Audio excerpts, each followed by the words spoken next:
Amen. Isa pong mapagpalang gabi sa buhay po ng bawat isa.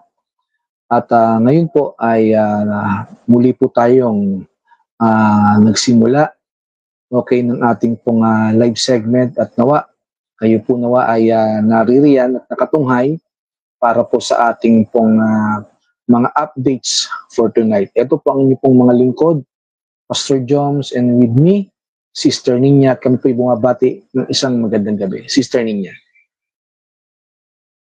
Amen. Isa po mapagpalang gabi sa ating lahat. Kami po ni Pastor ay nagagalak na muli po namin kayong makasama sa ating live segment. Bagamat medyo naninibago po kami ngayon ni Pastor kasi since ito pong platform natin is a free subscription, kaya medyo wala ng intro, wala ng outro. So pagpasensyaan nyo po, pag nag-live kami, automatic ng live po siya. Kaya naman, sa gabing pong ito, nagpapasalamat po tayo sa Lord sapagkat binigyan niya tayo muli ng pagkakataon na magkasama-sama at nang sa ganun ay mapag-aralan muli ang kanyang mga salita, maging ang mga kaganapang nangyayari sa ating mundo ngayong kapanahunan na to. Kaya naman mga kapatid, i-share na po natin ang ating segment nang sa ganun ay makasama po natin muli ang ating mga kapatid. And let me just give you some heads up po, hindi nyo pa po ito mapapanood sa YouTube channel namin, maging sa Rapture Bride the last hour na page, kasi isa lang po ang pwede naming platform na pag live streaman, which is yung Rapture Bride TV. So maaari nyo pa po itong mapanood sa YouTube by later this night or baka tomorrow morning po. Maraming salamat po. God bless. Amen. So bago po tayo magpatuloy at bago po natin simulan yung ating pong mga updates, ay nais ko pong pasalamatan yung mga tao na kinasangkapan at ginamit po ng Diyos para po maisakatuparan na tayo po muli ay makapag-live segment. Hindi ko na po papangalanan, kilala po ninyo kung sino kayo. Salamat po sa inyo. At maging sa mga kapatid na patuloy na nananalangin, patuloy na sumusuporta at nag-aabang, na muli po kaming makapag-live segment. Maraming salamat po sa inyo. At nawa, yung mga naging video po namin, yung mga pre-recorded videos po namin ng mga nakalipas, nawa ay napanood po ninyo at patuloy po nawa ninyong suportahan ito pong ating pong programa, ito pong ating pong Facebook page na pilit tinatanggal, pilit iniaalis po ng kaaway. Alam niyo po ba mga kapatid, hindi na po tayo lumago sa bilang dahil nga parati pong sinashadow ban at nire-restrict ito pong Facebook page ng Rapture Bride. Kaya nga makikita po ninyo, bakit kaya yung page nila Pastor Joms nanatili na lamang dun sa kanilang 28K followers, hindi na lumago. Ang reason po niyan is because hinahadlangan na nga po ng kaaway ito pong Facebook page natin na ito po ay makarating sa iba't iba pong pakinig at sa iba't iba pong panood ng mga tao, kasi ayaw nga po niya na malaman yung katotohanan na ating pong isinisiwalat, yung mga bagay na ginagawa ng kaaway na ating ine-expose, and of course, yung katotohanan ng dulot po ng salita ng ating pong Panginoon. Kaya naman, nawa, muli niyo pong masuportahan kung paano niyo po kami sinuportahan noon, muli niyo po kaming masuportahan din po ngayon, sa ating pong gagawin pong pagpapatuloy. So bago tayo magpasimula, meron pong sinasabi ang Biblia na ganito. Sa aklat ng Ezekiel, chapter 3, verses 18 to 20, ito po yung pinaka-mandate na ipinagkaloob po ng Diyos sa amin na ang bawat isa ay mabigyan po namin ng paalala at babala, lalo na po sa mga paparating na sakuna, paparating po na hatol sa mga tao na sila po'y magkaroon pa ng pagkakataong makapagsisi at muling makabalik loob sa Diyos. Ito po, babasahin po ng ating pong kapatid, Ezekiel chapter 3, 18 to 20. Ito po ang sinasabi ng Biblia. Sister Ninya, pakibasa po. Ito po ang pagkakasabi. Kapag sinabi kong tiyak na mamamatay ang mga taong masama at hindi mo sila binigyan ng babala upang sila'y makapagsisi, ang mga taong ang iyon ay mamamatay dahil sa kanilang kasalanan. Ngunit pananagutan mo sa akin ang kanilang kamatayan. Subalit kapag binigyan mo sila ng babala at hindi sila nagsisi sa kanilang kasamaan, mamamatay nga sila dahil sa kanilang mga kasalanan, ngunit hindi mo iyon pananagutan. Kapag nagpakasama ang isang matuwid, ilalagay ko siya sa panganib. Mawawalan ng kabuluhan ang kabutihang ginawa niya noong una at mamamatay nga siya dahil sa kanyang kasalanan. Kapag hindi mo siya binigyan ng babala, pananagutan mo sa akin ang kanyang kamatayan. So, ayan po yung pinaka-mandate ng Diyos, hindi lamang sa amin, kundi sa bawat isa po sa atin na tayo po ay magbigay po ng babala. We need to sound the alarm. Okay? Kailangan po nating magkaisa sa layon na tayo po ay magpapaalala hindi lamang sa ating mga kapatiran, maging sa mga hindi mananampalataya na alam po natin na pag sila po ay nagpatuloy sa kasamaan at kasalanan, mapapahamak po ang kanilang mga kaluluwa. Amen? Ngayon, isa pa po, nais ko rin pong maipaabot, gawa po ng kami po, ni Sister Ninya, ay muli pong iikot, muli po kaming lilibot sa bansang Pilipinas para po magkaroon at maipagpatuloy po namin yung ating pong sinimulan ng mga end-time conference and convention. Ngayon pong darating na September 13 at September 14, isa po ang inyo pong lingkod sa naimbitahan at naanyayahan ng ating pong minamahal at butihing pastora, si Pastora Tess Magtoto, sa kanila pong magaganap na End Time Revival Conference. Okay? At yung End Time Revival Conference ay magaganap po, anong mall ba yun? Ipapakita na lang po muna ni Sister Ninya. Okay? Ito pong video na ito. At nawa ay kung sino man po yung medyo malapit-lapit sapagkat ito po ay sa Angeles, Pampanga, nawa makasama po namin kayo sa mga panahon na yan. Ito po, panoorin niyo po muna yung video.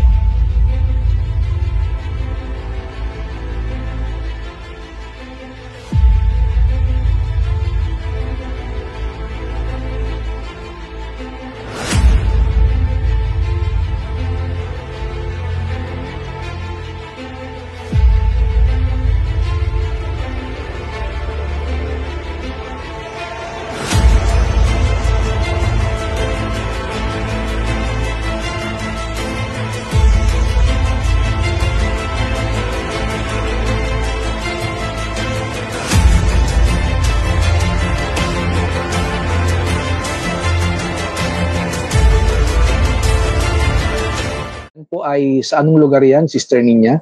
General Grand Mall. Ayan, General Grand Mall. Yan po ay sa 4th floor, Sinumawan, General Grand Mall. Yan po magaganap yung ating pong End Time Revival Conference. At ako nga po ay naimbitahan ng ating pong butihing pastora, Tess Magtoto. At siya man po ay meron din pong programa ngayon, yung 6 o'clock prayer, na nagsimula po kanina pong 6 o'clock. And then, after po niyang revival conference dyan sa mall, invited pa rin po ako sa kanila naman pong church. Okay? Dyan din po sa May Angeles, Pampanga, linggo po yun, at ang plano nga ni Pastora ay maging maghapon din po yung aming pong magiging church service. So kung kayo po ay malapit po dyan sa May Angeles, Pampanga, yung lahat po ng mga kapatiran, lahat po ng mga kapastoran, yung lahat po, okay, nang naaabot ito pong tinig at programang Rapture Bride, pwede po kayong pumunta at tumungo dyan. And then, pagkatapos po niyan, ay tayo po ay inaanyayahan din po na magturo somewhere in Iloilo. Ayan, abangan nyo po yung mga taga Iloilo, yung mga kapatiran at mga kapastoran natin dyan. Pupunta po sila Pastor Joms at si Sister Ninya para po mag-abot ng kapahayagan ng Diyos concerning sa Mark of the Beast, which is ito nga pong vax na ito.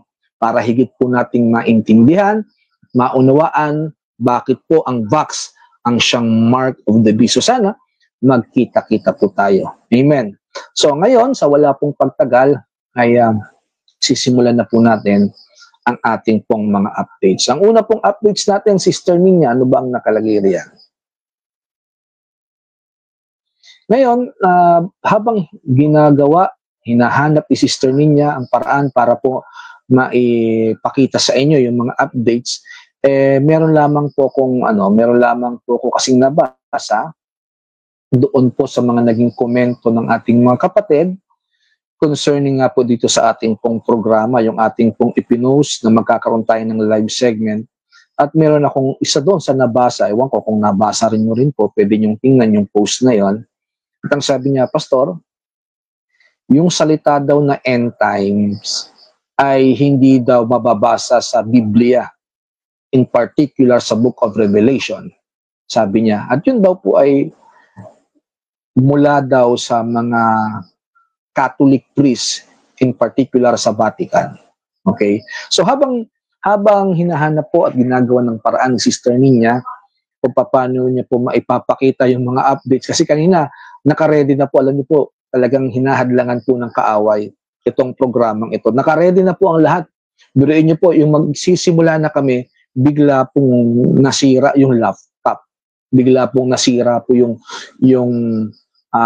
mouse, yung camera na gagamitin, all of a sudden biglang nasira.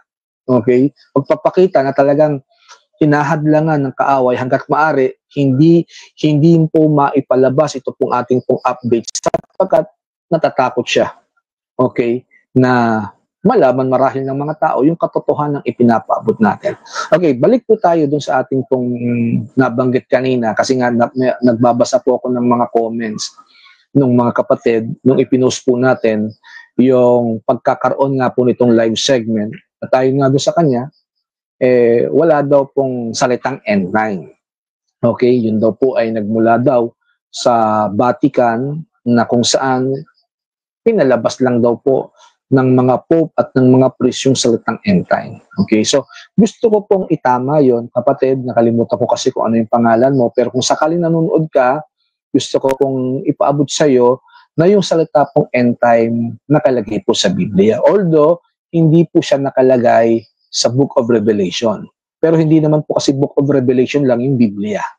Sa Matthew 24, verse 3, nakalagay po doon yung salitang end time or last days. Even sa aklat po ng Daniel chapter 8, verse 19, nakalagay din po doon yung salita pong end times. Okay? So, yung salita pong end times, mga kapatid, ito po ay tumutukoy hindi po sa katapusan ng mundo, kundi sa katapusan po ng isang dispensation o ng isang era. Okay? Yun po ang ibig sabihin ng salitang end times. Pagkatapos po ng isang dispensation, kagaya ng tinatawag nating grace dispensation, okay, yung grace era, pagkatapos po ng grace era, ang susunod po doon is yung lineal reign of Christ. Okay, another dispensation na naman, another era na kung saan si Kristo ay maghahari dito sa lupa sa loob po ng 1,000 taon. Okay? So, pinapaabot ko lang para nang sa ganun maging malinaw. Okay, Sister Ninya, okay na ba tayo? Ayan. So, pwede na po. Okay, ito po yung ating pong unang update. Sister Ninya, ano po nakalagay riyan?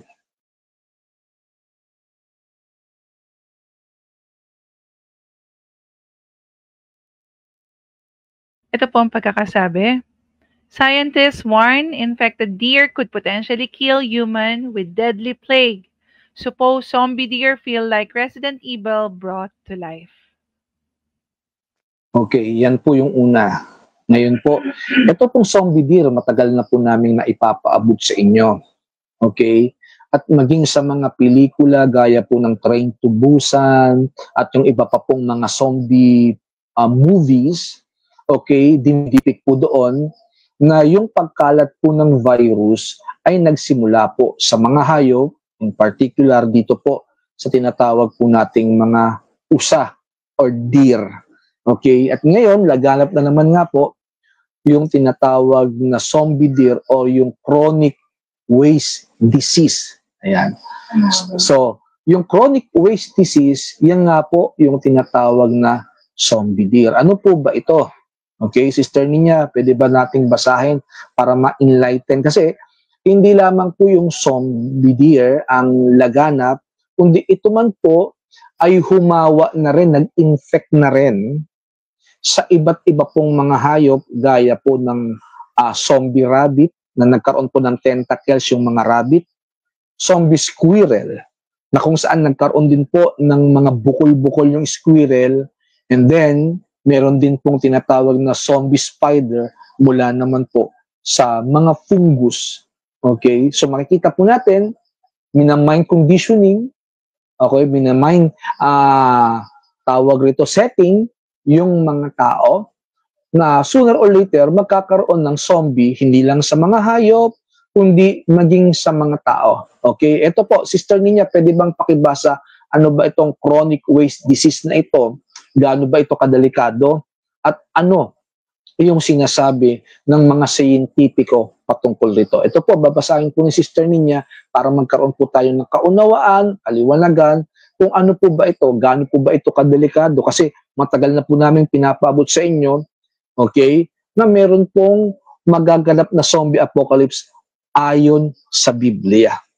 Okay? Hindi ko lang po alam kung kami ba yung unang nag-introduce ng gantong doktrina o kung meron man, maraming salamat, maging dun sa iba, pero pinapaabot po namin na ito po talaga ay mangyayari at magaganap kasi biblically speaking, meron pong ganyang inihula sa Bible.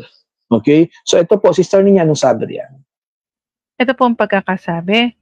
Sabi dito, yung chronic wasting disease is a fatal neurological disease in deer, elk, moose, and caribou, caused by infectious prions that lead to brain damage, weight loss, and death. So yun naman pa pala. Okay, so yan po. So nagbibigay po siya ng prion. Okay? Yung prion po ay isa pong uri po ng protein. Okay?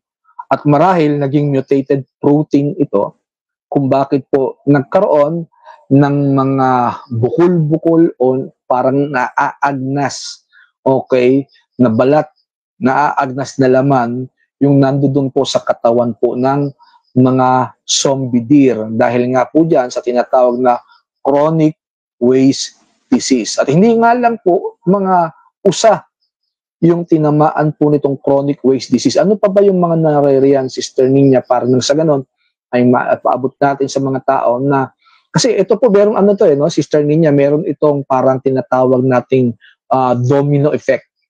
Okay? Yes po. Chain reaction ito at naniniwala ako na nagsisimula po ngayon yung mutation, nagsisimula yung mutation sa mga hayop. And then later on, magugulat po tayo, pagpaumanhin po ninyo, kailangan ko magsabi ng totoo, yung lahat ng tumanggap ng mark of the beast, which is yung vax. Okay? Lahat po ng tumanggap, whether yan ay first, second dose, or fully vaccinated with booster pa, lahat po ng tumanggap nitong mark of the beast na ito ay makakaranas din po ng pareho pong karanasan nitong mga hayop na tinubuan po ng iba't iba pong mga bukol at mga naaagnas na laman sa kanila pong mga katawan. Ito pa po, anong sabi dyan? Ito naman po ay yung tinatawag nating zombie rabbit ba o zombie squirrel? Zombie squirrel. Okay, anong nakalagay dyan? Ito po ang pagkakasabi sa report. Warning issued following spotting of infected zombie squirrels covered in sores and warts in US. Could this be the start of apocalypse? Ayan. So makikita po natin, 'di ba? Mind conditioning. Almost lahat po, okay, lahat po ng mga sakit na nasa wildlife ngayon ay meron pong salitang zombie. Zombie deer, ito naman, zombie squirrel, at mamaya ipapakita naman namin yung zombie rabbit na kung saan nagkaroon po ito ng mga mutated tentacles sa kanyang katawan at pinapayuhan ng mga siyentipiko at maging ng mga government, gobyerno ng Amerika, sapagkat mostly ito po ay nasa Amerika. Sa ngayon sa Amerika. At maging sa ilang bahagi po ng Europa. Hindi pa po marahil nakakapunta rito sa ating pong lugar, sa Pilipinas, sa Asia. Pero gayon pa man, of course, kinakailangan po natin na maging aware sa mga ito. Okay, ito naman po yung zombie rabbit. Ano naman ang nakalagay dyan, Sister Nina? Ang tawag naman po nila dito ay Frankenstein rabbits. Exactly how virus carried by Frankenstein rabbits growing black tentacles spreads following urgent warning from expert. There are fears that The Last of Us has come to life. Alam niyo po ba yung movie na The Last of Us? Yung Last of Us, ito po ay isang pelikula and at the same time, isa rin po siyang computer game na kung saan yung mga tao ay na-zombify ng dahil po sa mga fungus. Okay? Nang dahil po sa mga fungus, yung mga bacteria na yan, okay, na nagsimula pong pumalat naman sa mga halaman and then nahawa rin yung mga hayop, gaya rin po ng pagkakasunod-sunod na nangyayari at nagaganap ngayon. Panoorin niyo po yung Last of Us, okay? Makikita po natin na yung mga fungus na nagmula po sa mga halaman, na ilipat po sa mga insekto, na ilipat po sa mga usa, sa mga rabbit, sa mga squirrel, parehong-pareho na nangyayari po ngayon and then later on na i-transfer po sa mga tao.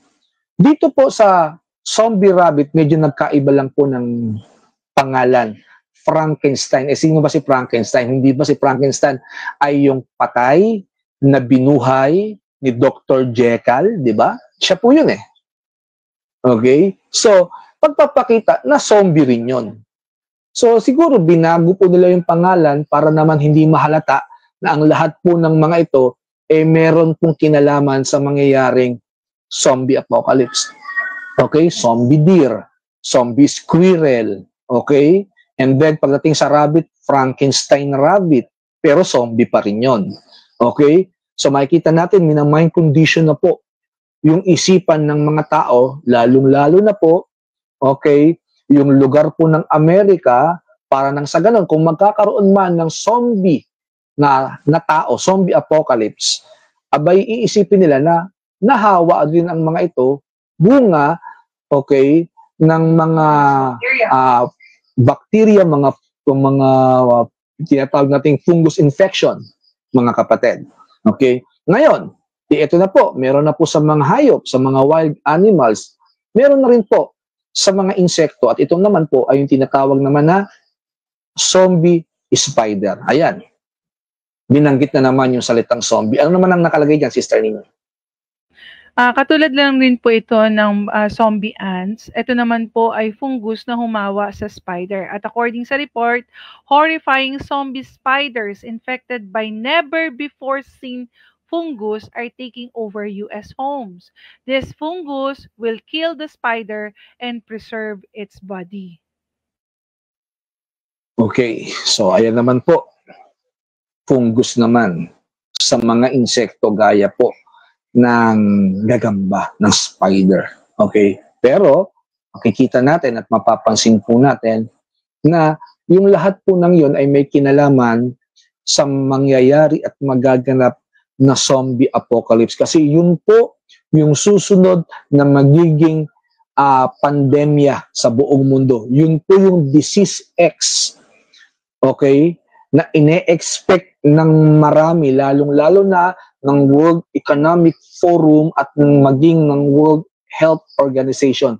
They are expecting another pandemic, which is, I believe, ito nga po yung zombie apocalypse pandemic na tatawagin ng maraming disease X. At ito po, okay, medyo ito pong ating pong ibabalita, mga kapatid, ay hindi po para takutin kayo kasi hindi naman po natin layo na manakot eh. Pero sa ayaw man natin o sa gusto, may mga pagkakataon na yung ating pong mapapakinggan ay magdudulot ng katatakutan sapagkat totoo pong nangyayari at nagaganap.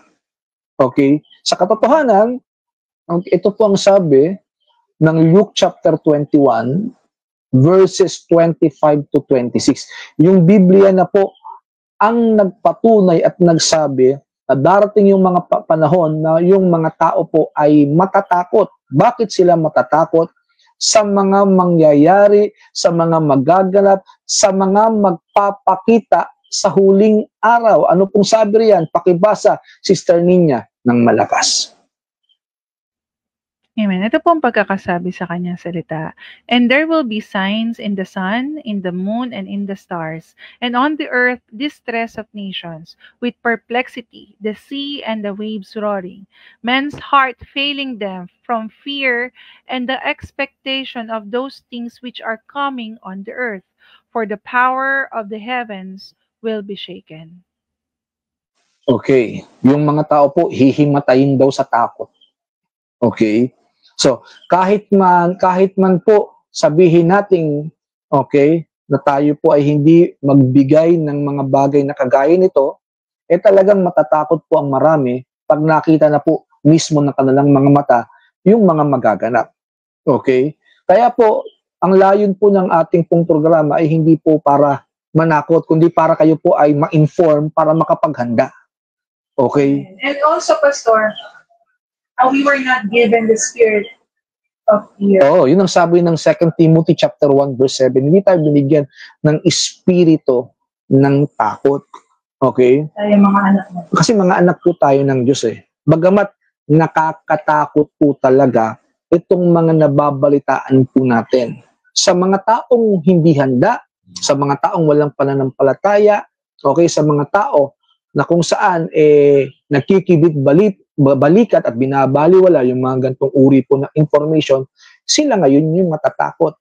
Okay? Kaya nga, minsan nakakalungkot po dahil nga sa marami po akong nakita ng mga so-called Christian vloggers na instead na ihanda yung kanila pong mga tagapakinig. Minsan nanghihinayang ako kasi milyon-milyon o libo-libong mga followers at mga tagapakinig nila na kung saan ang iba po marahil sa kanila ay naliligaw dahil nga mali yung naituturo ng kanila pong sinusundang tagapangaral o yung Facebook page o YouTube channel na madalas kanila pong pinakikinggan at inaabangan. At mostly nga po, ito pong nakakalungkot, for content na lang yung ginagawa. Yung iba, hindi naman talaga end times yung pinangangaral. Okay?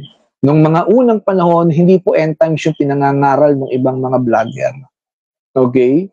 Ewan ko kung nagsigayahan na lang po siguro yung iba na mag-end times na rin dahil nga very clear, nakikita po talaga natin na tayo ngayon ay nasa huling panahon. Ang problema nga lang, ang ikinakalungkot ko, imbis na ihanda, nabibigyan po ng maling informasyon at nabibigyan din po ng maling assurance.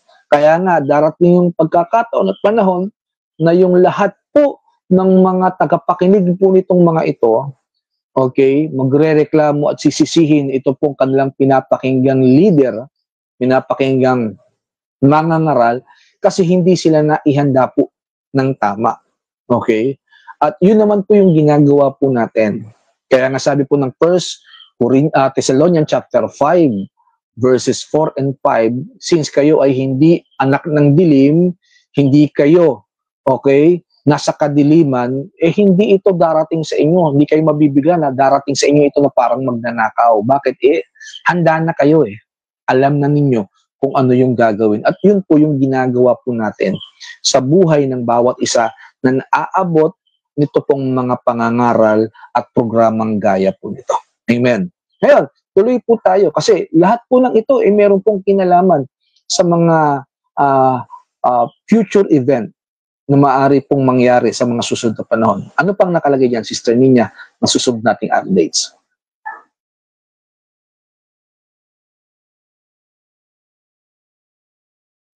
Okay, sige, pwede. ito pa po yung patungkol uli dito po sa chronic waste disease. Kasi, Yes. alam niyo po ba, meron pong 3 tao. May 3 tao na nahawa, okay, nito pong chronic waste disease ito, na kung saan, pagdating po sa tao, naging, ang tanong tawag dyan, Sister Nina, CJD yan CJD. Yung isa, CWD, chronic waste disease. Pero, nung ito po ay tumungo na sa tao, ito na po ang katawagan, sapagkat ito po yung nangyayari sa kanila. Ito po, pakibasa, Sister Nina. Sige po, bago po tayo dumako sa report dun sa 3 tao na nagkaroon ng CJD o yung tinatawag na Creutzfeldt-Jakob disease or mad cow disease, ito muna yung report na balikan natin earlier this year. This was reported. Ito po yung sinasabi kasi kung bakit, para ma-layout po namin, ma-lay down namin sa inyo ni Pastor kung ano yung narrative na gustong mangyari ng elites, ng media sa mga tao na parang magkakaroon ng pagkakasunod-sunod na pangyayari. So, earlier this year, this was reported. Sabi po, CWD or chronic waste disease spillover worries prion disease experts. Powell, prion disease experts are concerned about spillover of chronic wasting disease into other species of wildlife, livestock, and even humans from direct contact with or environmental contamination from cervids. Pag sinabi cervids, yun yung mga deer, elk, and moose that commonly carry the disease. CWD could, or chronic waste disease could already be transmitting to humans, according to experts who met to discuss the quickly spreading disease during Thursday's Center for Infectious Disease Research and Policy Seminar on Chronic Waste Disease Spillover, Preparedness, and Response. So this report is stating, Pastor, na sinasabi nila na meron na daw spillover ng chronic waste disease. Maaari, kung bakit nakikita niyo po yung kaninang ni-report natin, na nagkaroon ng zombie rabbit, zombie squirrel, zombie spider. So nagkakaroon na ng spillover nitong chronic waste disease at maaaring meron na daw po sa mga tao.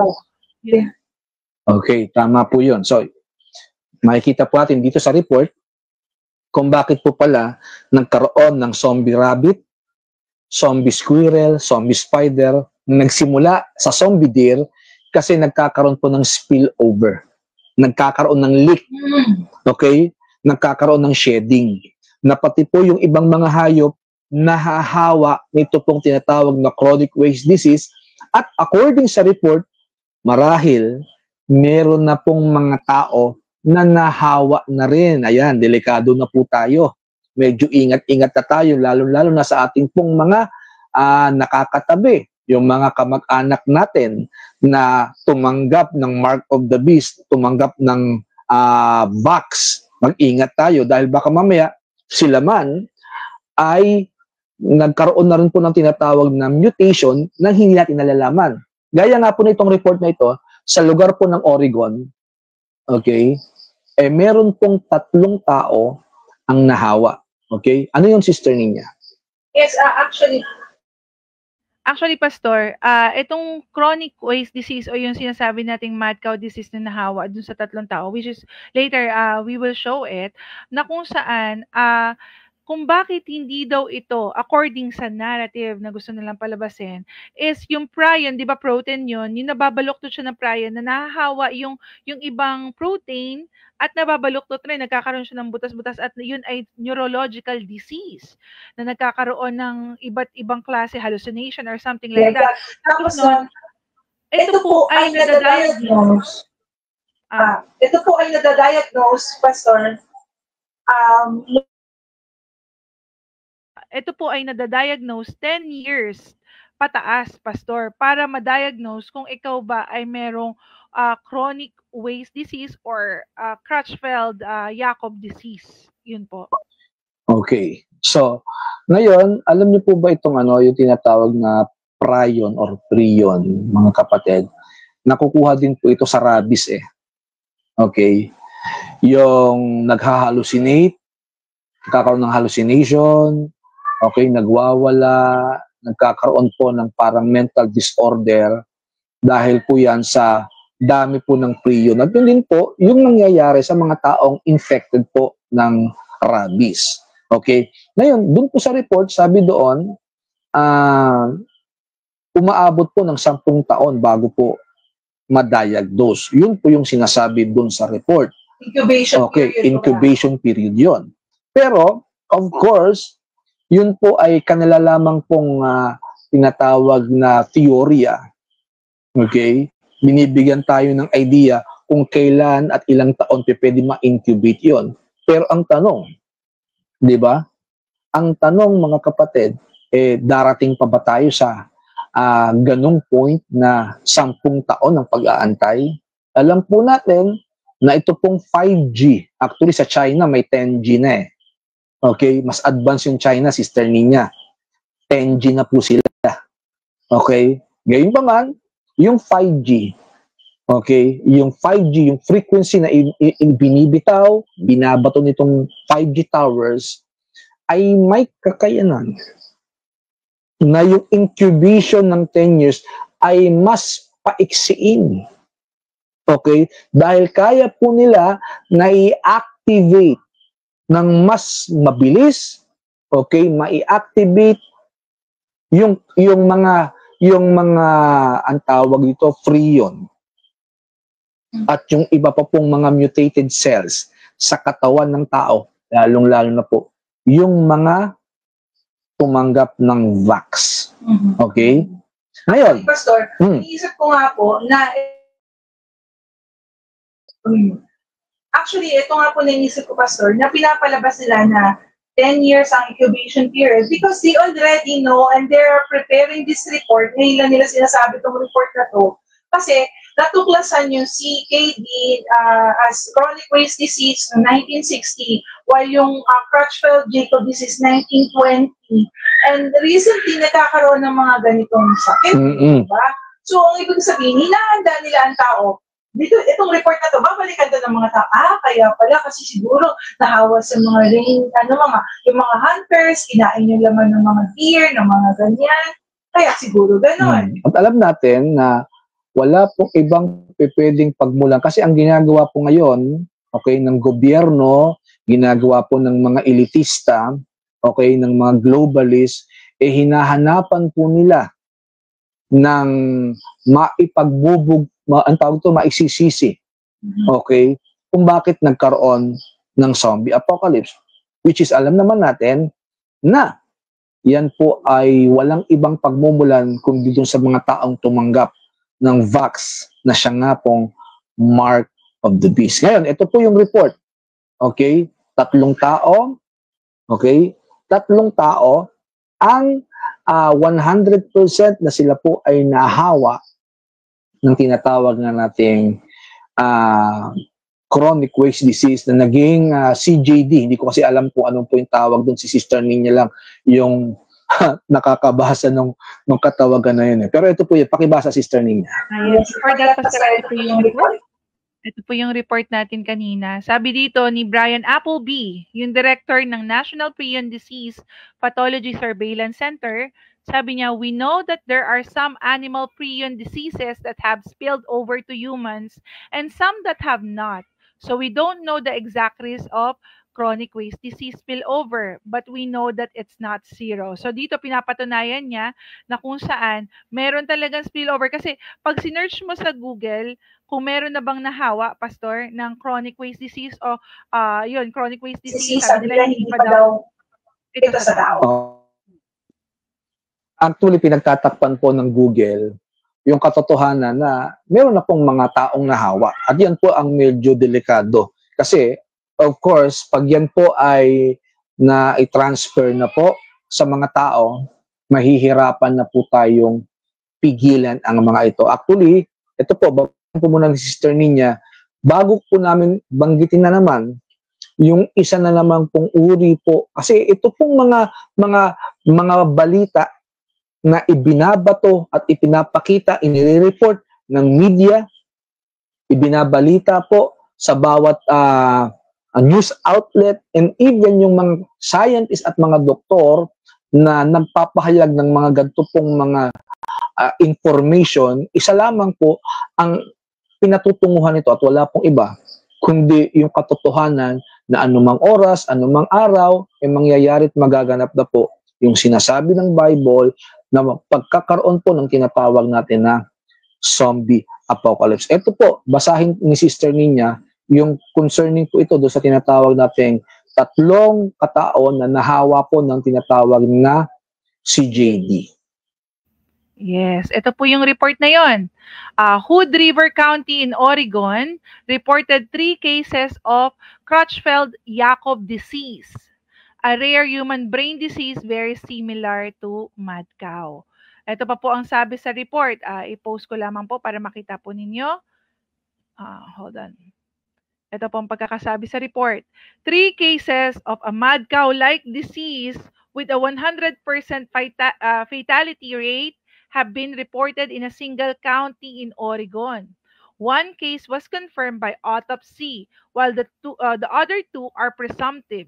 The Oregonian reported. Trish Elliott, director of the health department, told the Oregonian that the presumptive cases can only be confirmed after death by examining brain tissues and cerebrospinal fluid, the clear fluid that surrounds the brain and spinal cord. And she said, this process can take months. So, ibig sabihin, makukonfirm lang nila kung ikaw talaga ay may Creutzfeldt-Jakob disease once na ikaw ay ma-autopsy, and it takes months. So, yung dalawa, hinihinala pa lang nila kasi they can see the sign nung pagkakaroon ng CJD sa mga taong ito. Okay, so yan po. Yan po yung report na meron pong 3 kaso na meron pong mga tao na nahawa na. And then, sa susunod na panahon, okay, magugulat tayo, yung 3 tao na yan, magiging 5, magiging 10, parami na ng parami, hanggang later on, hindi na po kayang i-contain ng social media, hindi na po kayang i-contain ito pong mga news outlet na ito, magiging pandemya na po siya. At yan na po yung kinakatakutan po ng marami. Sa katotohanan, ito pa po, bukod po dyan sa CJD, meron din pong pinangangambahan na isa pong tao sa California ang nahawa naman ng tinatawag nating bubonic plague. Ayan. Alam niyo po ba yung bubonic plague? Ito po ay isang uri ng sakit, pandemya po ito, na nangyari noong 1300s. Sa lugar po ng Europa na kung saan yung kalahati po ng populasyon ng Europa ay nabura. Namatay po ang kalahati po ng populasyon ng Europa nang dahil po sa tinatawag nating bubonic plague. Yan po ay nagmula rin, okay, Sister Nina, pakinggan mo, nagmula po ito sa mga garapata at kuto ng mga alin? Ng mga daga, ng mga squirrel, ng mga deer, ng mga rabbit, yung merong pong mga hayop na mayroong pong balahibo. Okay? So makikita po natin yung connection ngayon. Okay? Ito po yung report. Sister Nina, nandiyan ba yung report? Concerning sa isang taong nahawa naman, okay, kanina, 3 tao o CJD. Ngayon naman, bubonic plague sa lugar po ng California, sa may Tahoe, California. Ito po ang report. Yes, ito po ang report, Pastor. Ang sabi po dito, bubonic plague diagnosed in California, shadows of Egypt's 6th plague. Kung maaalala niyo po, yung ika-6 na plague ng Egypt is yung pagkakaroon ng mga bukol-bukol. Tama po ba, Pastor? Tama. And at the same time, yan din ang sinasabi ng Revelation chapter 16 verse 2. Okay? Na magkakaroon po ng mga bukol, magkakaroon po, okay, ng mga sugat-sugat at bukol-bukol yung mga taong tumanggap ng mark of the beast. So, hindi lamang po yung zombie deer, hindi lang yung zombie squirrel, hindi lang yung zombie rabbit, hindi lang yung zombie spider, pati po yung mga tao. Kaya makikita po ninyo, inuunti-unti na po nila ngayon, no, okay, na tawag rito, i-mind condition ng isipan ng marami, at lahat nga po yan ay nauuwi sa isang salita. okay, yung impending, okay, na zombie apocalypse na mangyayari sa mga susunod na panahon. Kasi lahat yan may kinalaman doon eh. Ito po ang balita. Pakibasa, Sister Ninya. Nabasa mo na ba, Sister Ninya pala? No? Di ba Hindi po, ako pagkasahin ko Okay, kayo. pakibasa. ito po ang pagkakasabi ng report. Sabi po dito, authorities announced this week that a Lake Tahoe area resident tested positive for plague after likely being bitten by an infected flea while camping in the South Lake Tahoe area. El Dorado County health officials confirmed Tuesdays that this marks the first human case in the county since 2020. The patient has been treated and is recovering at home. Health officials believe the infection occurred during outdoor activities in the South Lake Tahoe region, highlighting the ongoing presence of plague in California's natural environment.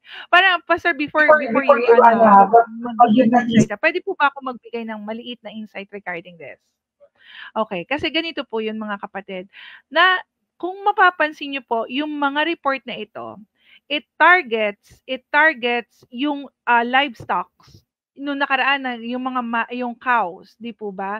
Mad cow disease, yung mga yan, yung mga elk, yung mga deer, yung way na kinakain ng mga tao, yung chicken, nagkaroon ng sakit sa chicken, di po ba?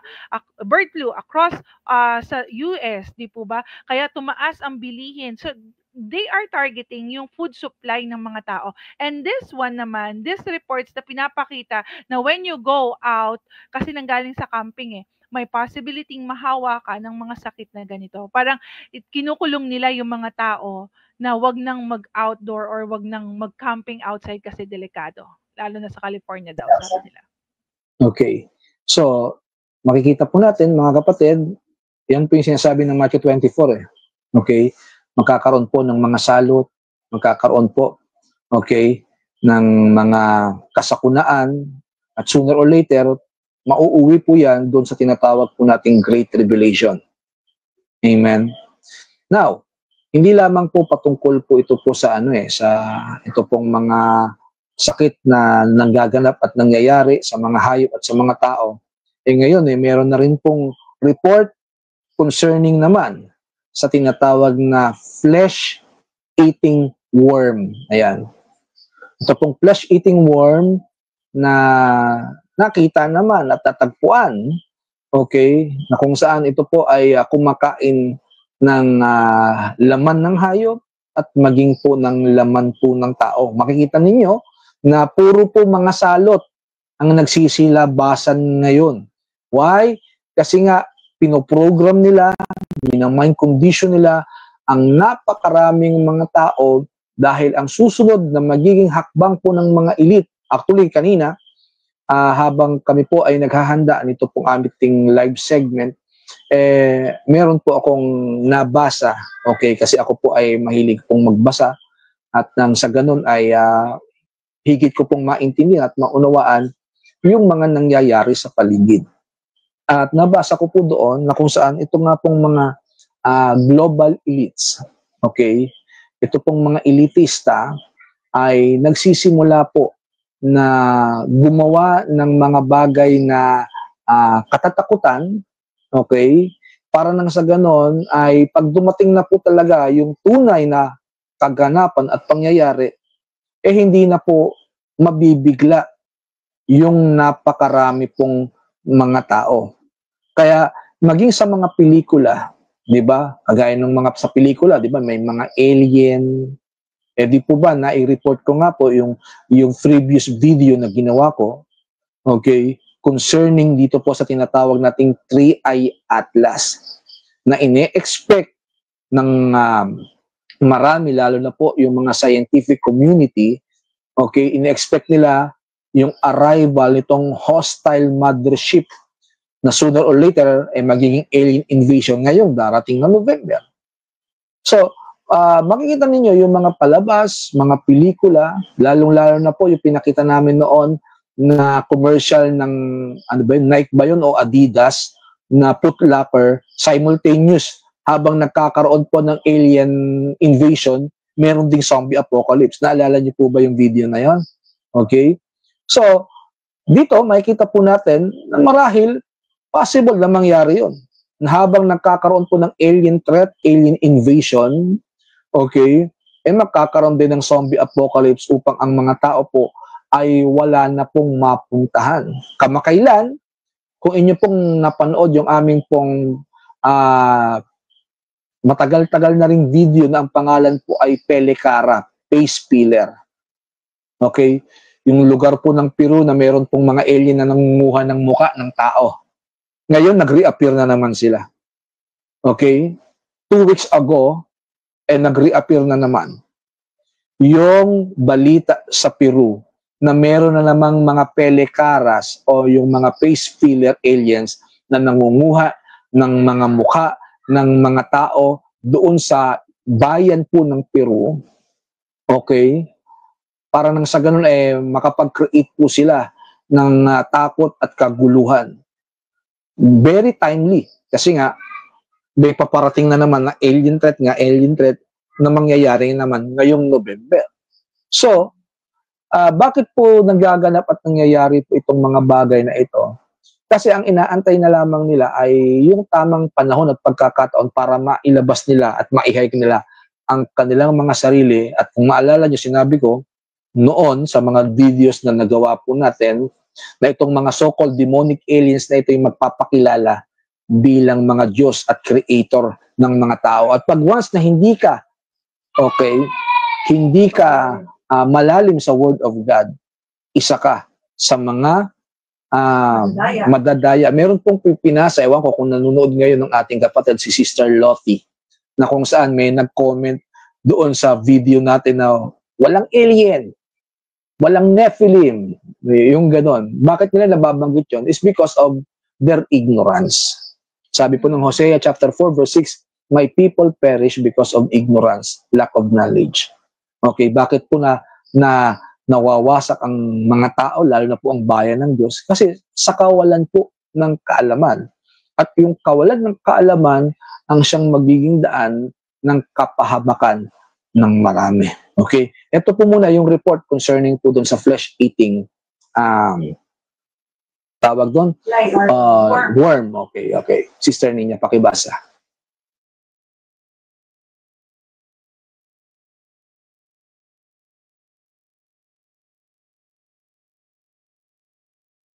Ito po ang pagkakasabi ng report. Sabi dito, wipe out in 1960. So ito ay na-wipe out na. A flesh-eating fly found infecting person in US. What is screwworm? So screwworm ang tawag po dito. For the first time, a case of the flesh-eating screwworm parasite has been confirmed in a person in the United States, triggering fresh concerns among health authorities and the cattle industry. Cattle industry na naman. Tama na naman sa food supply. The infection reported in Maryland has been traced to a traveler who returned from Central America, where a broader outbreak has been spreading north since late 2023. The screwworm is not a worm, but a species of fly whose larvae feed on the living flesh of animals and, in rare cases, humans, by burrowing into open wounds. So, yan po, Pastor. Okay, so meron na rin pong isang taong infected nito pong flesh-eating worm. So, makikita natin, kanina, 3 tao, chronic waste disease. And then, 1 tao sa bubonic plague. Ngayon, 1 tao na naman sa flesh-eating worm. Okay? Okay, larvae. Flesh-eating, yun nga, fly. Isang uri po ng langaw. Okay? Na kung saan yung kanya pong itlog, kanya pong nilalagay po sa laman po ng tao at yun nga po yung kumakain. Okay? So, meron na naman pong tao ang nahawa, na-infect. So, makikita natin, gaya po ng sinabi ko kanina, wala pong ibang patutunguhan niya kundi po doon sa narrative na sooner or later magkakaroon po ng zombie apocalypse. Diyan po tutungo ang mga yan. At alam natin, yung lahat po ng nakakaalam ng mga preaching ni Pastor nung una, hindi po yan galing sa mga yan. Yan po ay isa lamang sa kanila pong mga gagawing dahilan para mapagtakpan na ang pinakapinagmulan niyan ay walang iba kundi yung mark of the beast, yung vax na tinanggap ng maraming tao. Yan po ang pagsisimulan ng zombie apocalypse. Kung bakit po may mga ganyang reports, para nang sa ganon, hindi natin mapagbintangan yung vax. At iisipin ng marami, ay, hindi naman vax yung pinagmulan ng zombie apocalypse, kundi itong mga to, yung chronic waste disease, yung flesh-eating bacteria o flesh-eating worm, itong bubonic plague na ito, yan yung ating pong magiging salarin sa mga susunod na panahon, which is alam natin na ang pinaka salarin at nasa likod ng pagkakaroon ng zombie apocalypse sa mga susunod na panahon ay ang vax. Okay? Yes po. At saka, Pastor, kung mapapansin mo, kung mapapansin niyo po, na yung mga advertisements sa pelikula po na pinapanood, hinahanda talaga yung kaisipan ng mga tao para pag dumating ang mga bagay niyan, parang sasabihin nila, progressive kasi, ganito talaga, ang susunod na pangyayari ay hindi na panibagong sakit, kundi ito na, hinahanda namin na mindset na. Tama, Sister Ninya. At meron nandiyan ba, Sister Ninya, kasi meron po kami napanood kanina na isang commercial. Okay? Commercial po siya ng isa pong banda na kung saan ang pangalan ng banda, kung di ako nagkakamali, Wolfgang. Hindi po siya Philippine band. Band po siya, isang uri ng banda sa Amerika.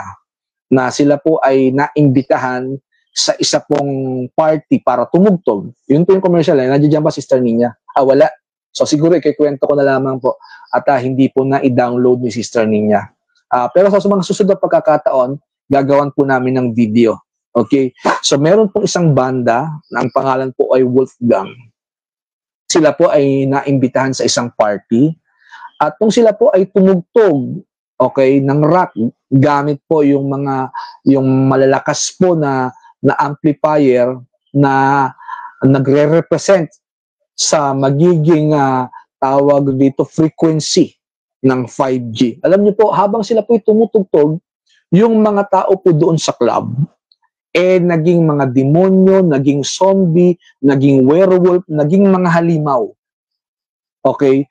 At pinagkakain po yung mga tao na naruroon. So, ibig sabihin, doon po sa frequency, gamit po yung tugtog nung inimbitahan pong Wolfgang Band, ay nag-transform yung mga tao from a human state into a demonic state. At ganyan po ang magaganap sa mga susunod na panahon.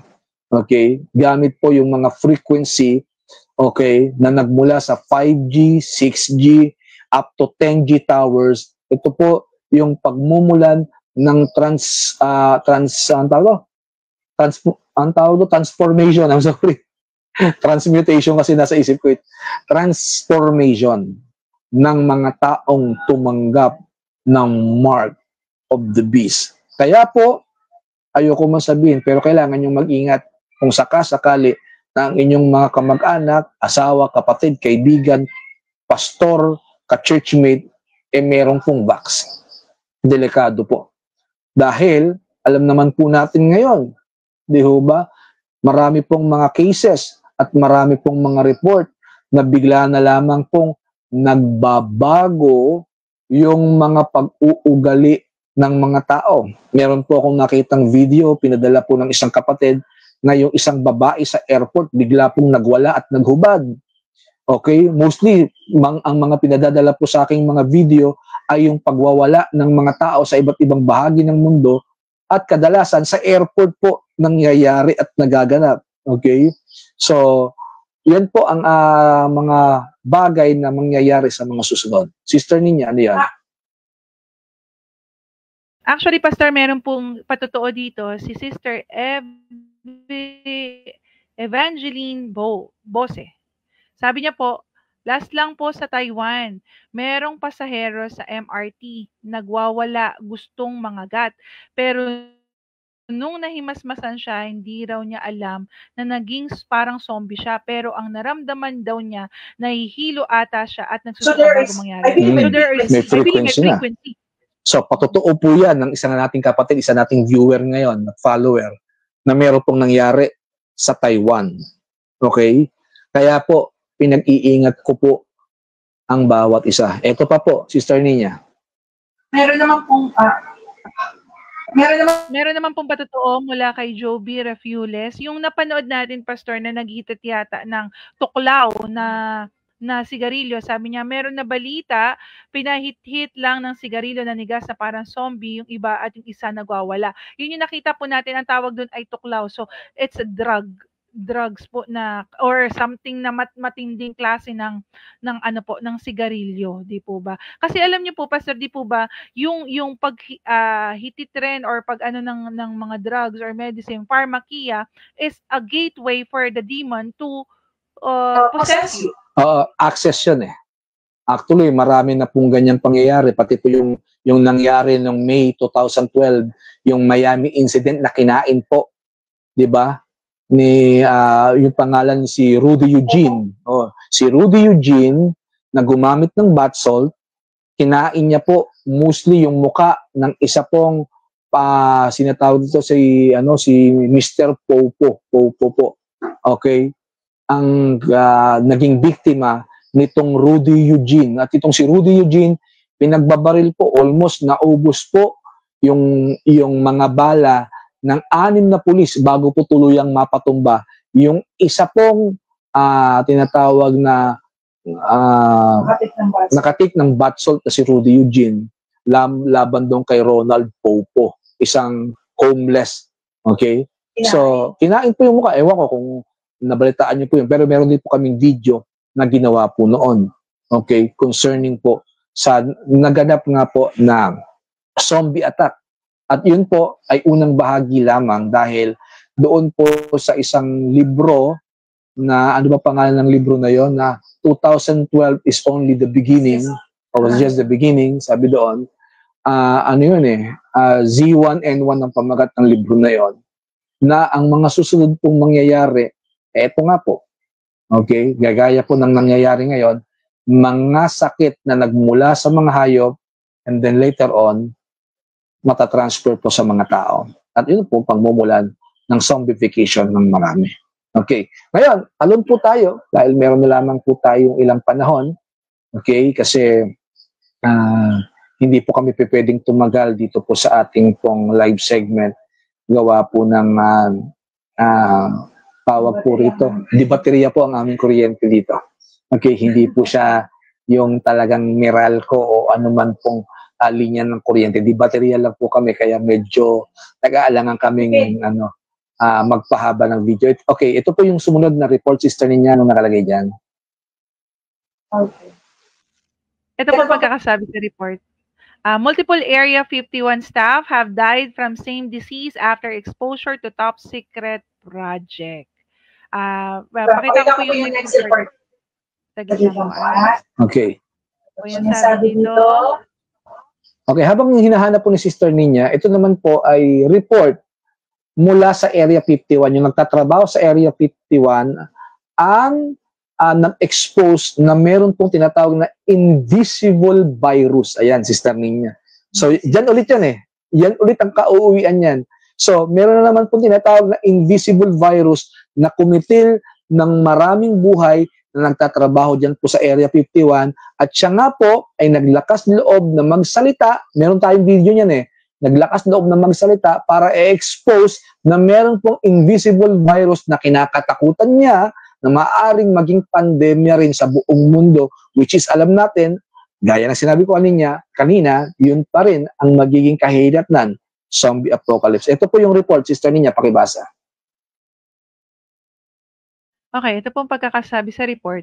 Multiple staff at Area 51 have reportedly died or suffered from the same deadly disease after being exposed to a top secret project. Area 51, the highly classified U.S. Air Force facility located in the Nevada desert, has long been linked with controversy and strange going on, with many aliens and UFO sightings reported close to the base over the years. Even people on Google Maps think that they've spotted some otherworldly sites close to the facility with alien technology supposedly kept kept there if you believe in the conspiracy theories. Whatever truly happens there, it often remains top secret. And now, some U.S. Air Force veterans and security guards are claiming that they were handed a death sentence by the government due to the presence of an invisible killer at the facility. Ayan, may invisible virus, okay, na kumakalat, at ito nga po ay nag-spill out din, nag-spill over. Okay? So makikita ninyo, ang report ngayon, sister niya, puro spill over. Okay? Puro mga leak virus from CWD na nahawa, ngayon naman invisible virus. So makikita po ninyo, di ba? Lahat po ng yan nangyayari sa ating pong panahon ngayon. Okay, 2025. So makikita mo marami pong pagmumulan ng reports, marami pong magiging dahilan ng kaaway bakit nagkaroon ng zombie apocalypse, mga kapatid. Kaya mas lalo tayong mag-ingat, lalo tayong manalangin, lalo po tayong manatili sa presence ng Lord kasi wala po akong ibang alam na ligtas na lugar kundi yung presence lang po ng Panginoon. At kayo na nakikinig dyan, yung medyo lalamya-lamya, medyo nanghihina, patay sindi, backslider, lukewarm, hello, gumising na po kayo. Naging seryoso na tayo sa Panginoon, mga kapatid. Okay? Simulan na po nating magseryoso ngayon. Okay? Ngayon, ito pa po yung aming pong report. Okay? Ito po yung video nung aming pong binalita kanina. Paki-play, Sister Nina. So the radiation exposure that we experienced was for 4 years we lived up there. They knew when they did the assessment that our air was contaminated, our soil was contaminated, and our drinking water was contaminated. So the water that my food was cooked in was contaminated. The water that I showered in every day was contaminated. Worse,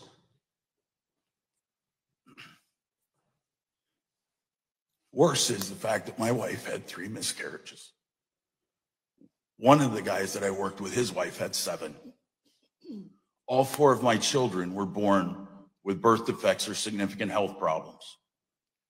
It's not their fault. I'm not saying it's mine, but I brought it home. It was my DNA that was permanently altered from low-dose, long-term ionizing radiation exposure. I am asking that Congress please allow us to get the benefits that every other veteran has earned. Okay, so ayan po yung video ng isa pong nag-expose nito pong tinatawag nating invisible virus. Ngayon, talon po tayo kasi medyo kailangan po naming habulin po yung oras at panahon dahil nga po maiksi lamang po yung ating pong pipeding magamit na pagkakataon dahil nga di baterya lang po ang gamit namin dito. Okay, Sister Ninya, anong sunod na report? Ito po ang pagkakasabi sa report. This is viral talaga, Pastor. Virginia, amid missing children rumors, netizens say creepy ice cream truck being spotted every night. Kung kailang late night, Pastor. Ayan. Okay, meron po kasing kaso na 100 na mga bata ang nawawala sa loob lang ng 1 linggo. At ang nakapagtataka, meron pong ice cream truck, okay, na umiikot-ikot, okay, sa bawat lugar ng Amerika, na kung saan very unusual kasi siya po'y umiikot mula 10:00 ng gabi hanggang 2:00 ng madaling araw. Sino naman kayang luko-luko ang bibili ng ganong oras po, no? Ice cream, maglilibot 10:00 ng gabi hanggang 2:00 ng madaling araw. So, medyo magtataka tayo. At kasabay nga po nito ng pagkawala ng 100 mga bata. Okay? Sa katotohanan, meron nga ganito pong pangyayari, may ganito pong istorya, Sister Ninya, maipaabot ko lang. Kasi, meron pong isang gwardiya, isang lady guard, okay, na nakakita po ng mga container van, okay, cargo van. At kanya pong napansin na parang merong dugo at parang merong pong nakalaylay. Nung tiningnan niya po kung ano po yung nakalaylay sa kanya pong curiosity, nakita niya po yung kamay ng bata at nung binuksan nga po yung cargo container, yung cargo van na yon, ay sumambulat po sa kanya yung katawan ng marami pong mga bata. Okay? At yun po ay kanyang inireport. Ang nangyari, kinabukasan, yung babae, yung lady guard na nakakita po ng mga dead bodies ay pinatay at inilagay po sa isang maleta. At ang nakalagay nga po doon, ito yung mangyayari sa mga sino mang nakikialam. No? English po yun eh. Pero tinagalog ko na lamang para at least maintindihan po natin kung ano po yung nakalagay po roon. So makikita po nila, hawak-hawak po nila yung gobyerno, malawak po yung kanilang koneksyon. Ano pong ginagawa po dito sa mga patay na katawan ng mga bata? Of course, wala po tayong ibang nasa isip, kundi yan po yung magiging pagkain itong mga demonic entities na ito, itong mga reptilians na ito. At ngayon, very rampant, viral ngayon. 100 na mga bata ang nagkawala sa loob ng isang linggo kasabay ng paglitaw nito pong mga ice cream truck na ito na lumalabas tuwing alas 10 ng gabi hanggang alas 2 ng madaling araw. Tingnan nyo. Di po ba? Eh siguro wala pong taong magtitinda ng gano'n, ano? Eh, Target ng mga bata. Oo, target ng mga bata. Everyone mo, yung nagtitinda nga lang ng balot dito siguro, sabihin natin hanggang alas 10, alas 11 lang yung pinakamatagal eh. Diba? Hanggang 11 o'clock na, matagal na yon. Siyempre, natatakot din siya sa buhay niya dahil baka siya ay ma-hold up o mapagtripan. Pero ito hindi. Alas 10 ng gabi hanggang alas 2 ng madaling araw, nagtitinda daw kuno. Okay? Ng ice cream. Sino naman bibili nun?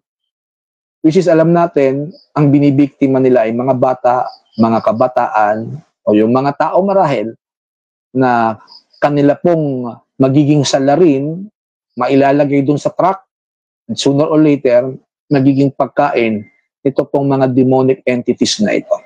Marahil, or human trafficking. Pastor. Human trafficking, pwede rin. At Actually, sa mga pastor, yan yung kaparehas dito sa Pilipinas na kung saan yung mga white van. Oo, dito yan sa Pilipinas, di ba, mayroong puting van na nangunguha, binibenta yung mga internal organs, okay? Yun po yung mga nababalitaan din po natin dito sa ating pong bansa. So hindi lamang po sa bansang Pilipinas, sa iba't ibang bahagi po ng mundo, may ganyang pong pangyayari. Iba-iba nga lang po yung istorya, pero pareho rin po ng magiging kahinat na at yun po ay pagbukot, pagkuha ng mga bata o ng mga tao sa hindi malamang dahilan, which is, tayo, alam natin, it's either, yun nga, internal organs ibebenta or magiging pagkain ng mga reptilians. Gaya po ng isa pong report na ito. Ito, alam na alam at kilalang kilala po ng marami ito. Previous lang po ito. Okay? Allegedly, mga kapatid, doon po sa lugar na pagmamay-ari ni Taylor Swift. Ayan. Si Taylor Swift po kasi, alam natin, yan po ay isang vampira, isang reptilian marahil.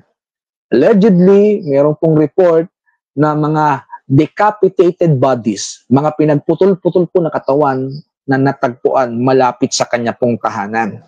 Okay? Specifically, leg. So, specifically, mga buto po ng ng mga hita, ng mga binti na nandoon po. Nakita, marami po eh. Hindi lang ata 20 bodies, hindi ko lang po matiyak kung ilan po yun, pero marami pong mga katawan, decapitated bodies, ang nakita malapit sa tirahan ni Taylor Swift. At marahil, siguro, ito po yung akin lamang opinion, marahil ito po siguro yung mga fans ni Taylor Swift na gusto siyang puntahan, gusto siyang mapicturan o magpa-autograph, at hindi nila alam na yung kanila pong iniidolo ay isa po palang demonic entities, isa palang vampira, isa palang reptilian, na kung saan sila po'y gagawing pulutan. At yun nga po, natagpuan yung mga decapitated bodies sa malapit sa tahanan ni Taylor Swift. Okay? So, ito po makikita ninyo, no? So, magkakaroon tayo ng idea kung saan po yung mga nawawalang mga bata, ano po yung nangyayari sa kanila. Malamang, ginagawa nga pong pagkain nito pong mga demonic reptilian na mga ito. Okay? So, naging maingat po tayo. Lalong-lalo na po yung mga magulang, wag nyo na pong palalabasin ang inyo pong mga anak, 10 oras ng gabi, o kahit hindi nga 10 oras ng gabi, basta't alam natin na medyo malayo yung lugar na pupuntahan, at alam natin na medyo mapanganib, huwag na po natin payagan. Okay? Amen? Mas maigi po na ganon, para nang sa ganon ay mailigtas po natin ang ating pong mga anak.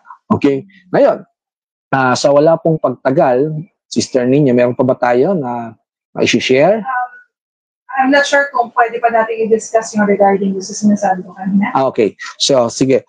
Bago po kami tuluyan po kasing magtapos, kasi marami po akong mga videos na nakita at yung iba nga, pinapadala po sa akin kasi nagiging maingay, nagiging matunog yung mga videos ngayon na nagsasabi na September 23, September 24, okay, anuman sa 2 araw na yon ay mangyayari at magaganap daw po ang rapture. At yan daw po ay kinonfirm ng napakaraming mga tao. Nakakita sila ng mga vision, nakakita po sila ng mga pangitain, ng mga panaginip na nagsasabing September 23, 24 ang siyang exact date ng rapture.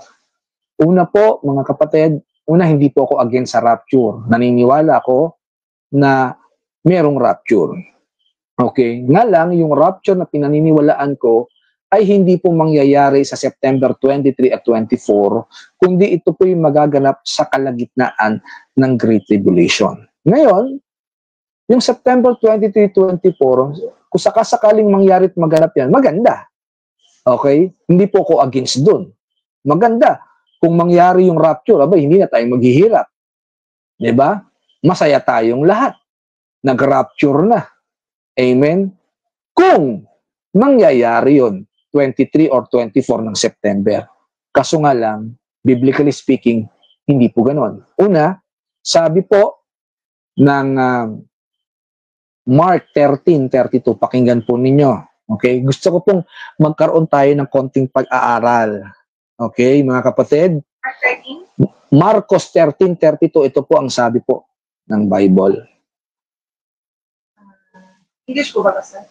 Hindi, Tagalog tayo. Mas maiging siguro kung Tagalog. Para nang sa ganon, yung ating pong mga tagapakinig, yung mga manunood natin, ay maintindihan nila kung ano ba yung sinasabi ng Biblia. Ulitin ko, hindi po ko against sa rapture.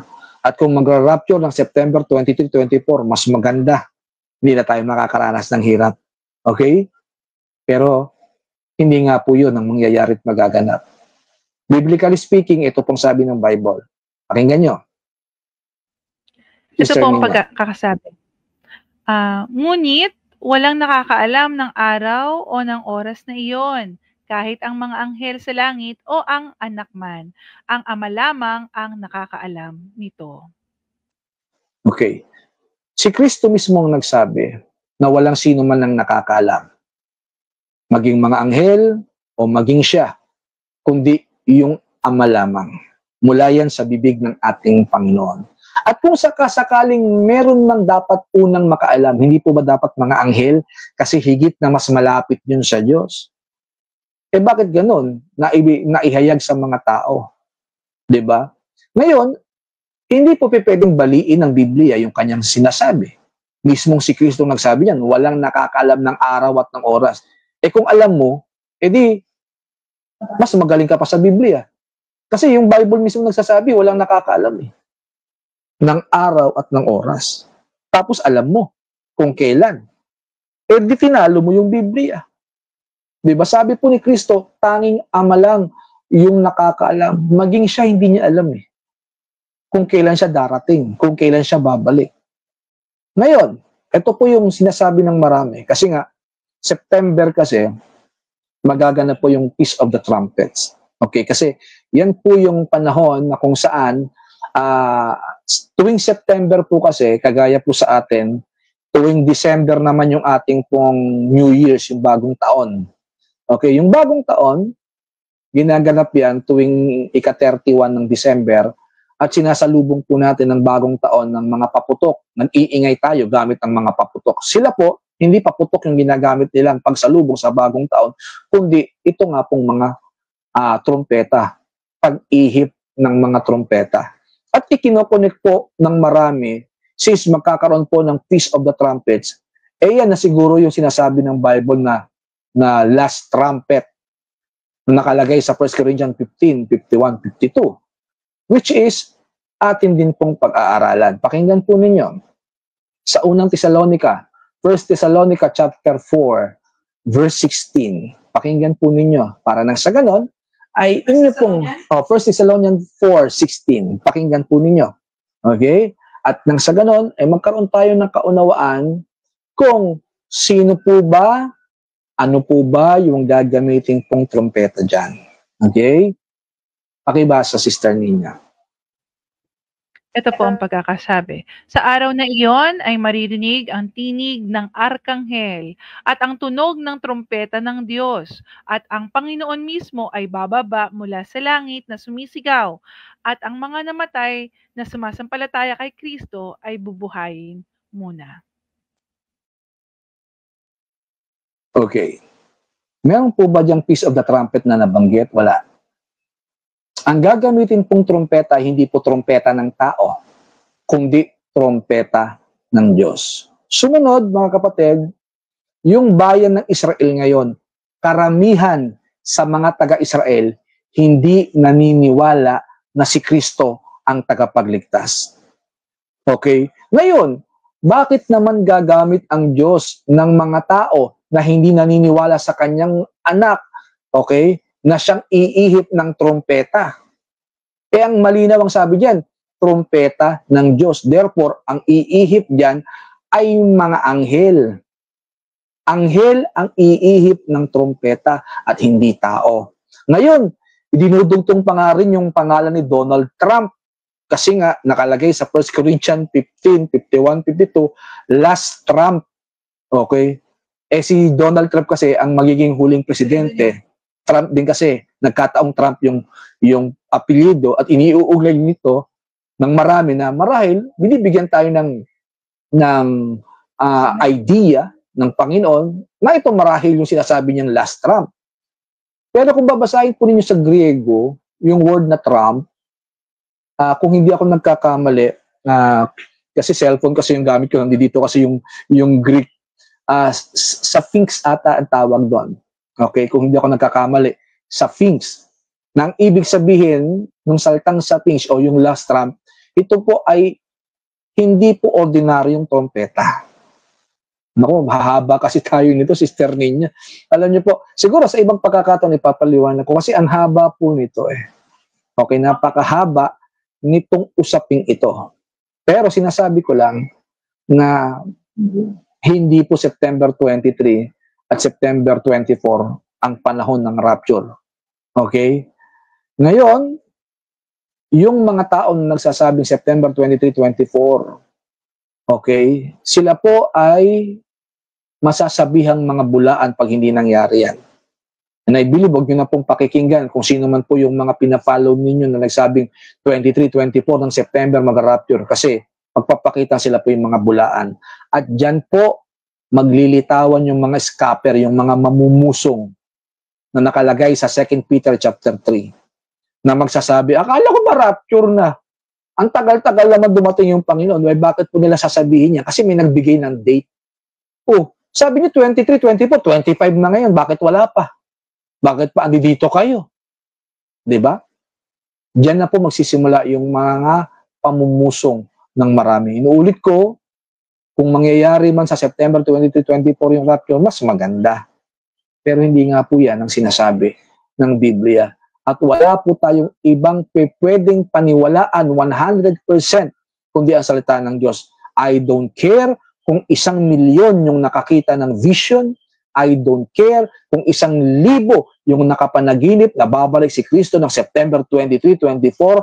I don't care kung sino man Poncio Pilato yung nagsabi, kahit nga si Apostol Pablo ang magsabi niyan, hindi ko paniniwalaan sapagkat iyan po ay hindi nakalagay sa Biblia. Sabi po ng Galatia chapter 1, 8 and 9, pakinggan ninyo.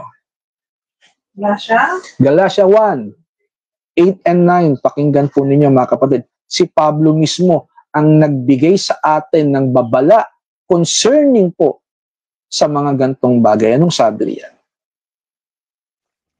Ito po ang pagkakasabi ng Biblia. Subalit kahit kami o isang anghel mula sa langit ang mangaral sa inyo ng magandang balita na iba sa ipinangaral namin sa inyo, parusahan nawa siya ng Diyos. Sinabi na namin ito sa inyo at inuulit ko ngayon, parusahan nawa ng Diyos ang sinumang mangaral sa inyo ng magandang balita na naiiba kaysa sa tinanggap ninyo. Okay. Sabi ni Pablo, kahit kami. Okay. And I believe ang pangangaral ni Pablo sa pagdating ni Kristo ay marahil walang nakakaalam ng araw at ng oras, gaya ng sinabi ni Kristo. At marahil yun din po ang naging pangangaral ng ibang mga apostol at ng mga sumunod sa mga apostol. Walang nakakaalam ng araw at ng oras. Bakit po sinabi ng Lord na walang nakakaalam ng araw at ng oras? Alam niyo kung bakit? Kasi ganito eh. September 23, September 24. Halimbawa, no? Yun yung pagdating ni Kristo, nalaman natin. For example, ba anong gagawin ko? Eh, malayo pa pala eh. Iinom muna ako. Magdadrugs muna ako, mambababae ako, magiging tomboy ako, magiging bakla ako, okay? Magdanakaw muna ako. Tsaka na lamang ako magre-repent pagdating ng September 22. Kasi 22 and 24 pa naman yung balik eh. Hindi, magpapakasaya muna ako. Eh, asan yung paghahanda doon? Eh, sabi ng Bible, ang pagdating ni Kristo ay gaya ng magnanakaw.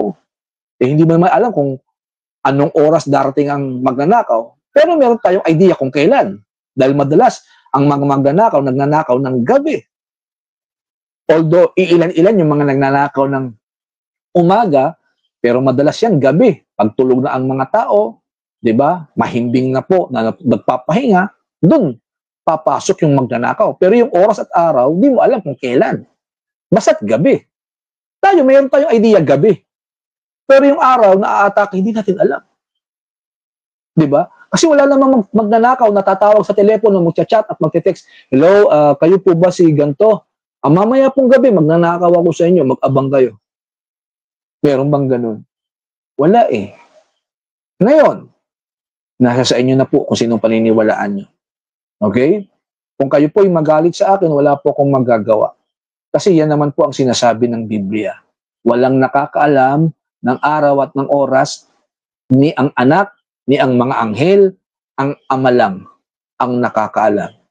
Diba? Eh kung nalaman mo, titinalo mo pa yung anak, diba dapat si Kristo ang unang makaalam kung kailan siya babalik? Biruin mo si Kristo, di niya alam kung kailan siya babalik. Tanging alam, tanging ama lang ang may alam. Tapos ikaw alam mo, eh di tinalo mo pa. Siyempre, kung ako yung anak ng Diyos, di ba ako si Kristo, magdadamdam ako sa ama eh. Bakit naman ganun, Father God? Ako yung anak mo, pinanganak mo ko sa sinapupunan mo. Di ba? Tapos ito, hindi mo pinaabot sa akin, kung hindi mo man lang binulong sa akin kung kailan ako darating. Pero alam nila, alam ni pastor, alam ni ministro, alam ni brother, alam ni sister. Di ba? Alam lahat siya. Pero makakalungkot, alam na po ng lahat. Balitang balita, pati yung mga anghel siguro nalaman yung chismis sa September 22-24 ang pagdating niya. Si Kristo mismo di niya alam. Siguro magdadamdam ka nun. Di po ba? Yun lang po ang aking pong gustong ipaabot. Okay? Maganda na tayo po ay maging handa, pero wag po tayong magseset ng date. Dahil pag hindi yan nangyari, katakot-takot na backlash, katakot-takot na bashing ang mangyayari niyan. At baka yan pang maging dahilan para ang mga mananampalataya at ibang tao eh hindi naman niwala sa born again. Damay-damay. Pati ako. Pati ako na hindi nagsabi na hindi naman darating si Kristo ng 22-24, pati tayo madadamay. Bakit? Eh, nakapaloob sa atin yung saltang born again eh. O tinan mo, kayong mga born again, sabi niya 22-24.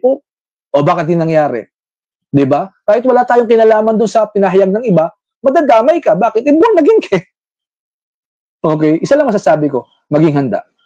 Anytime, any day, anumang araw, anumang oras, darating ang Lord, nakahanda ka, mararapture ka. Kasi kahit alam mo na darating si Kristo bukas, Kung hindi handa ang puso mo, nasa kasamaan ka, nasa kasalanan ka, may hidden sin ka, backslider ka, lukewarm ka, hindi ka mararapture. Ay, tanong gawin mo. Hindi ka mararapture. Maniwala ka sa akin. Hindi ka mararapture. Ang i-rapture lang ng Lord.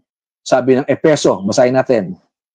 Efeso chapter 4:27, Sister Nina.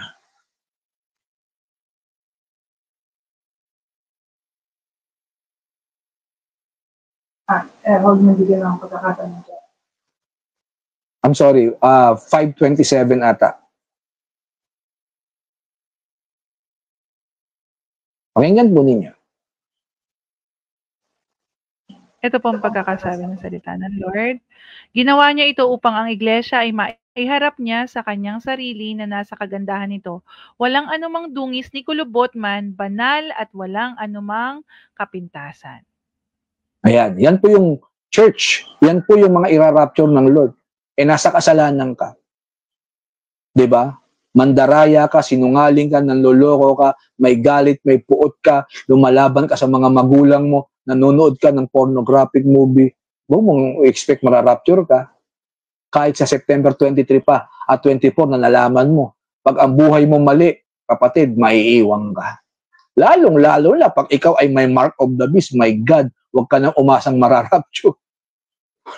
Ito po, lahat ng tumanggap ng mark of the beast na vaccine, whether first, second, third, or fully vaccinated, hindi ka mararapture. Okay, yun lang man po. Huwag kayong umasa, hindi kayo mararapture. Amen. Pero may pag-asa kayong maligtas. Hindi nga lang kayo mararapture. Pasensya na po. Okay, bago po kami tuluyang magpaalam, yung lahat po ng mga kapatid na gusto pong sumuporta para po makapagpatuloy po kami kasi sa totoo lang, nangyari po itong live segment na ito kasi meron pong mga iilang mga kapatid na sila po ay nagtulungan para po kami po ay muli pong makapag-live segment, magkaroon po ng internet. Ngayon, para po makapagpatuloy po tayo, okay, sana po masuportahan niyo po kami, ito pong ministry, at nang sa ganon, maging tuloy-tuloy po yung magiging live segment, maging tuloy-tuloy po yung ating pong magiging programa. And at the same time, marami nga po kaming mga lugar na pupuntahan, gaya po sa September 13 and 14, ako po ay naririyan sa Angeles, Pampanga, at sa mga susunod na panahon, ipopost po namin yung lugar kung saan po naroroon si Pastor para magturo. And then, pupunta rin po kami sa lugar po ng Iloilo. Ayan, so yung mga taga Iloilo, abangan niyo po si Pastor dyan para po tayo po yung magkaroon ng revival conference at magsama-sama po tayo sa pagbibigay ng papurit karangalan sa Diyos. Salamat po ng marami. Pagpalain po tayo ng Panginoon. God bless us all. Paalam po. Good night, mga Good night. kapatid.